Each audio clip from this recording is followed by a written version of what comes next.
अस्सलामुअलैकुम। आज के इस वीडियो के पार्ट 2 के अंदर हम बात करेंगे अपने सप्लाई टैंक की कंस्ट्रक्शन के ऊपर, यानी कि उसको तैयार किस तरह से किया जाता है।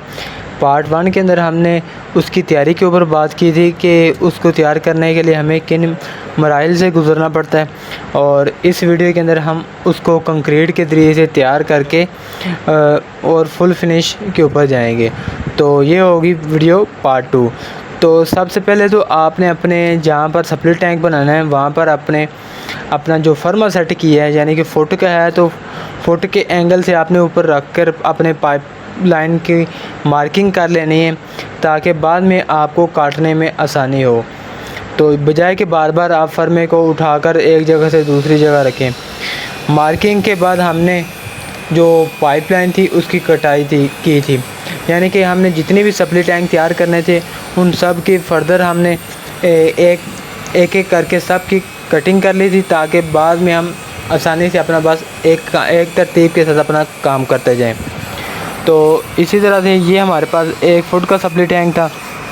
इस फुट के सप्लाई टैंक के अंदर हमने पहले उसकी जो ब्रांचें बाथरूम से आ रही थी 2 बाथ की, वो कटिंग की, और उसके बाद हमने फिर अपनी जो एक ब्रांच इस सप्लाई टैंक से आगे जो मेन सप्लाई टैंक के अंदर जा रही थी उसके साथ लिंक की, तो उसको भी कटिंग किया। यानी कि अपने जो सप्लाई टैंक जिस एंगल से हमने तैयार करना था उस एंगल के हिसाब से हमने अपनी जो कटिंग है वो मुकम्मल की। कुछ लोग इस्तेमाल करते हैं गोल, यानी कि अपनी हौदियों को गोल बनाते हैं, तो उसके अंदर ये तरीक़ाकार होता है कि वो जो गोल हौदियाँ बनाते हैं या सप्लाई टैंक तैयार करते हैं, तो उनके अंदर हमें ऐसे फर्मे या कुछ और चीज़ें इस्तेमाल करना पड़ती हैं, जैसा कि बाल्टियाँ हो गई जो पेंट वगैरह की होती हैं, वो खाली बाल्टी लेकर उसके आगे जो होता है कटिंग, वो पाइप को वैसे ही 1 से 1.5 इंच आगे निकाल के रखते हैं कि जब हमारी मार्किंग हो जाए, तो जब हमारी जो सप्लाई टैंक है वो तैयार हो जाए, तो फिर बाद में वो उसकी जो कटिंग है वो गोलाइयों के अंदर करते हैं। तो ये हम तैयार कर रहे हैं चौरस, यानी कि स्क्वायर के अंदर तैयार कर रहे हैं। तो इसी वजह से हमने अपने फर्मे के लिहाज से कटिंग की और उसको चेक किया।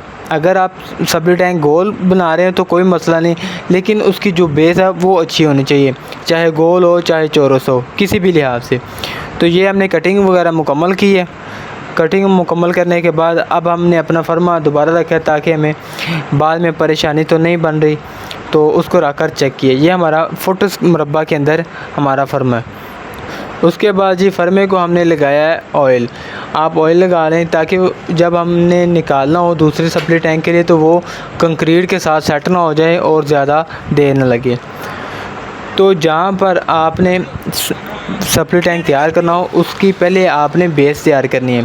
बेस से मुराद ये कि आपने अगर एक घर के अंदर 4 सप्लाई टैंक तैयार करने हैं तो सबसे पहले तो आप उसकी बेस तैयार करें, क्योंकि फर्मा जो होगा वो जल्दी उस बेस के ऊपर नहीं टिक सकेगा, जिस वजह से जो आपका फर्मा होगा वो ऊपर आप जब कंक्रीट के रखेंगे तो वो नीचे दबता चला जाएगा, जिस वजह से आपका जो सप्लाई टैंक है वो नीचे से खाली रहेगा, पानी की लीकेज का सामना करना पड़ेगा।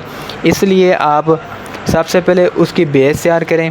बेस तैयार करके आप उसको तकरीबन 10 से 15 मिनट या आधा घंटा उसको रेस्ट दें।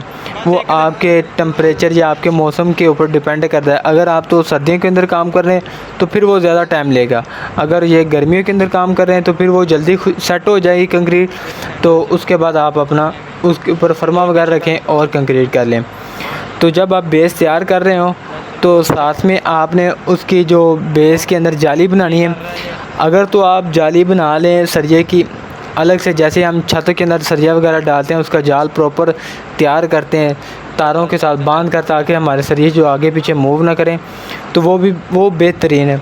अगर आप नहीं चाहते तो आप चाहते हैं वैसे मजबूती के लिए, तो आप इस तरह से जैसे हम सरिये रख रहे हैं एक रफली से, तो आप 5 से 6 पीस लेकर अपनी फरमाइश के हिसाब से जितनी आपने सप्लाई टैंक जिस साइज़ की तैयार करनी है उसी हिसाब से फिर आप पीस अपने फर्दर डिवाइड करके आप उनको सरियों को नीचे रख लें और ऊपर से अच्छी तरह से दबा दें, ताकि वो आपका जो सरिया है वो ऊपर ना रह जाए, वो कंक्रीट के अंदर चला जाए।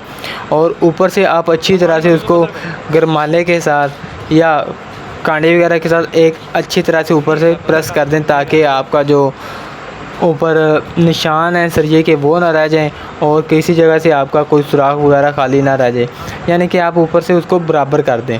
ये हमारी सी तैयार हमने की थी 2 फुट की, यानी कि 2 फुट की सब सप्लाई टैंक के पहले हमने बेस तैयार की थी और फिर हम आ गए थे 1 फुट की जो छोटी सप्लाई टैंक थी, उनके अंदर हमने सबसे पहले उसकी बेस वगैरह तैयार की थी, यानी कि उसको आधा घंटा रेस्ट दी और रेस्ट देने के बाद फिर हमने अपना काम चलाया।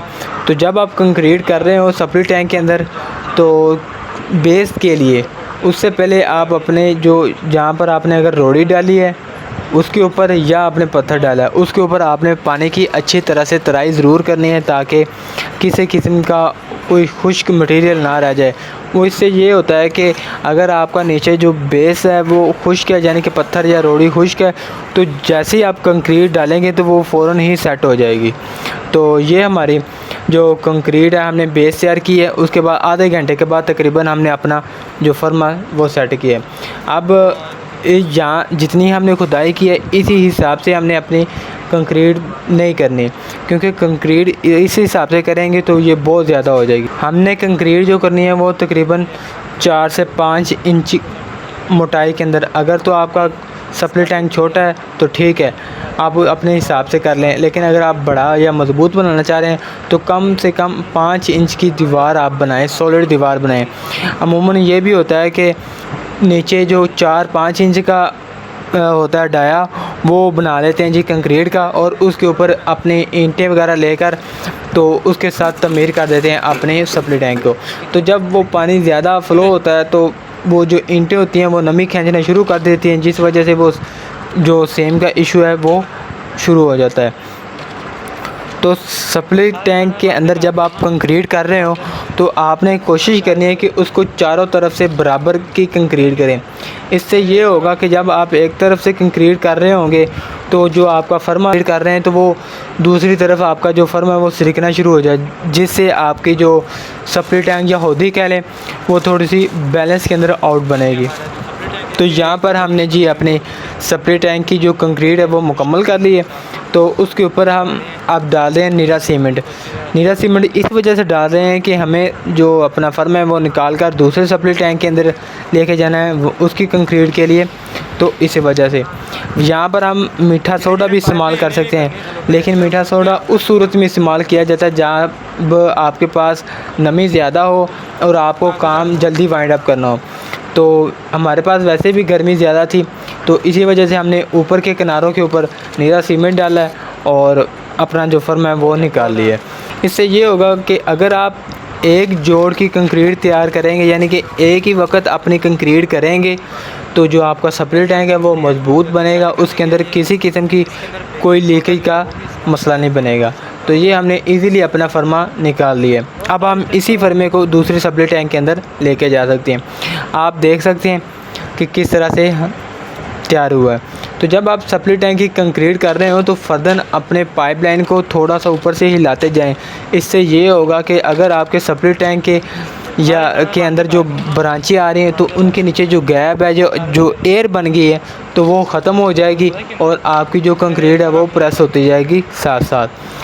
तो उससे अगले दिन हमने अपने सप्लाई टैंक के अंदर जो कंक्रीट की थी, जो एक्स्ट्रा थी, यानी कि जो बढ़ चुकी थी, जो पाइपलाइन के आगे आ रही थी, उसको हमने कट कर दिया था, ताकि जब हम सप्लाई टैंक और राउंड के अंदर यानी कि चिप्स वगैरह लगाएं तो हमें मुश्किल का सामना ना करना पड़े। तो कुछ इस तरह से हम अपना सप्लाई टैंक तैयार करेंगे। इसके अंदर हम चिप्स वगैरह लगाएंगे 0 साइज़ की, जो तेज़ मसाले के साथ लगाते हैं। तो जब चिप्स हम लगा रहे हो तो उसके अंदर रेत का इस्तेमाल बिल्कुल भी नहीं करना, तो जिस वजह से आपका जो सप्लाई टैंक है वो भी थोड़ा सा कमज़ोर बनेगा। तो आपने नीरा सीमेंट और चिप्स को मिक्स करके उसको अच्छी तरह से अपने सप्लाई टैंक के अंदर लगा देना है। उसके जो किनारे होंगे वो गोल कर देने हैं और जो पाइप की जगह होगी तो उसको आपने अच्छी तरह से दबाकर उसके नीचे जो गैप होंगे वो भी फिल कर देने हैं। इससे ये होगा कि अगर आप बाहर से पानी डालें तो आपको ये महसूस होगा कि अगर लीक है तो वो पानी अंदर की तरफ आएगा। तो जब आप अच्छी तरह से अंदर से कंसील कर देंगे तो जो आपकी लीकेज का मसला है वो हल हो जाएगा। तो जल्दी हम इसके ऊपर भी वीडियो बनाएंगे। वो होगा हमारा पार्ट 3 के चिपर्स को किस तरह से तैयार करते हैं और उसको अपने सप्लाई टैंक या सीपेट टैंक के अंदर किस तरह से हम लगाते हैं और उसको फिनिश किस तरह से करते हैं। अब हमारी जो वीडियो आएगी वो पार्ट 3 होगा, उसके अंदर हम फिनिशिंग की तरफ जाएंगे कि अपने सप्लाई टैंक या होदी को किस तरह से फिनिश करते हैं। तो ये तो थी आज की हमारी वीडियो। उम्मीद करते हैं ये वीडियो भी आपको पसंद आई होगी। तो मिलते हैं जल्दी नेक्स्ट वीडियो के साथ, तब तक के लिए अल्लाह हाफ़िज़।